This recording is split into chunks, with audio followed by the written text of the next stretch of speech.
Assalamualaikum warahmatullahi wabarakatuh. Kenalkan, nama saya Muhammad Rifdan Nadwan dengan NIM akhir 72. Saya dari jurusan Bimbingan Penyuluhan Islam.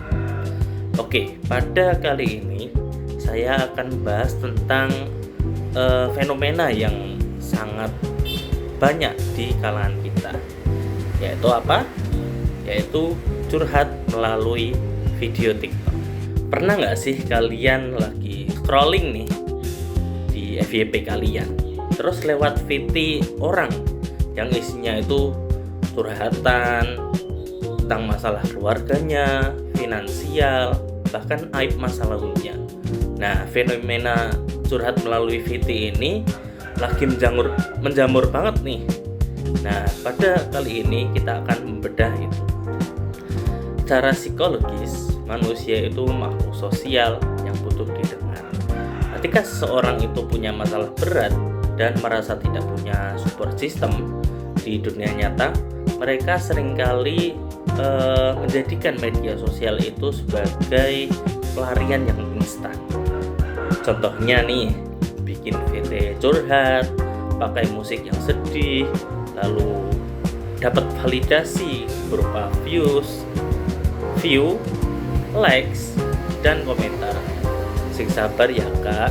Nah, itu berikan efek lega sesaat. Ada rasa bahwa saya nih nggak sendirian di dunia ini. Nah, Islam sendiri tidak melarang kita meluapkan emosi karena manusia memang diciptakan memiliki keluh kesah. Tapi pertanyaannya, apakah media sosial adalah ruang yang tepat dan aman untuk menampung seluruh rapuhnya diri kita? Nah, ketika curhat berubah menjadi oversharing, yaitu membagikan informasi pribadi kita, aib kita secara berlebihan ke publik, ada resiko besar yang mengintai, baik secara psikologis, sosial maupun spiritual. Yang pertama, jejak digital itu sangat kejam, teman-teman. Video yang kita buat saat emosi bisa di-download, di-screenshot, atau di-repost orang lain. Nah, di masa depan, video itu bisa berdampak pada karir kita, nama baik keluarga, bahkan disalahgunakan oleh oknum-oknum yang ingin berniat jahat seperti penipuan dan pemerasan. Nah, di dalam Islam kita diajarkan untuk menjaga rahasia atau aib dari diri kita sendiri. Rasulullah SAW pernah bersabda bahwa setiap umat dimaafkan kecuali muhajirin, yaitu orang-orang yang melakukan dosa atau aib di malam hari. Allah telah menutupinya, tapi di pagi hari ia sendiri yang membukannya kepada manusia. Nah, curhat lewat VT ini yang terlalu vulgar bisa menjebak kita dalam hal ini. Selanjutnya, alih-alih dapat solusi, ruang komentar medsos itu seringkali liar. Bukannya tenangkan, bisa jadi kita malah kena cyberbullying atau penghakiman dari netizen yang tidak tahu cerita kita seutuhnya. Akhirnya semasnya kita malah semakin menambah. Lalu, kalau kita butuh tempat cerita nih, kita harus kemana sih? Disinilah pentingnya cyber counseling Islami. Cyber counseling menawarkan ruang alternatif yang jauh lebih efektif dan aman. Ini adalah proses konseling profesional yang dilakukan secara daring, di mana kita bisa mencurahkan isi hati kita kepada konselor yang tepat, menggunakan prinsip psikologis modern yang diselaraskan dengan nilai-nilai Islam.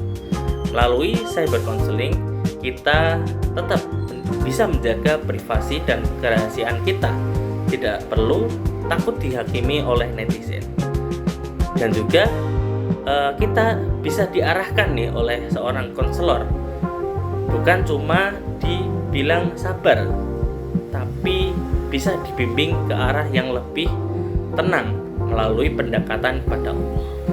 Lalu kita juga bisa dibantu mengurangi benang kusut masalah kita oleh ahlinya, bukan sekedar mendapat empati, mendapat simpati, dari algoritma medsos. Nah, kesimpulannya adalah merasa rapuh dan ingin curhat itu manusiawi banget. Namun, tetap bijaklah memilih wadah. Menjadikan VT medsos itu sebagai tempat menumpahkan segala keluh kesah kita seringkali membawa lebih banyak mudorot daripada manfaat karena resiko oversharing yang kita lakukan. Manfaatkanlah teknologi ke arah yang lebih benar, salah satunya dengan mengakses layanan cyber counseling yang privat, aman, dan menenangkan. Nah, harapan saya untuk diri saya pribadi dan seluruh teman-teman nih yang menyaksikan video ini, yuk kita ubah kebiasaan kita. Mulai dari hari ini, mari kita jaga jempol dan layar kita dari hal-hal yang bisa merugikan diri kita sendiri di masa depan. Kalau lagi sedih atau stres, lemparkanlah sajadah terlebih dahulu. Curhat sepuas-puasnya pada Allah di sepertiga malam. Dan jika kita butuh bantuan manusia, carilah profesional atau layanan cyber counseling yang bisa menjaga aibmu sekaligus menuntun jiwamu kembali ke arah yang lebih tenang. Nah, sekian video dari saya. Kurang lebihnya mohon maaf. Wassalamualaikum warahmatullahi wabarakatuh.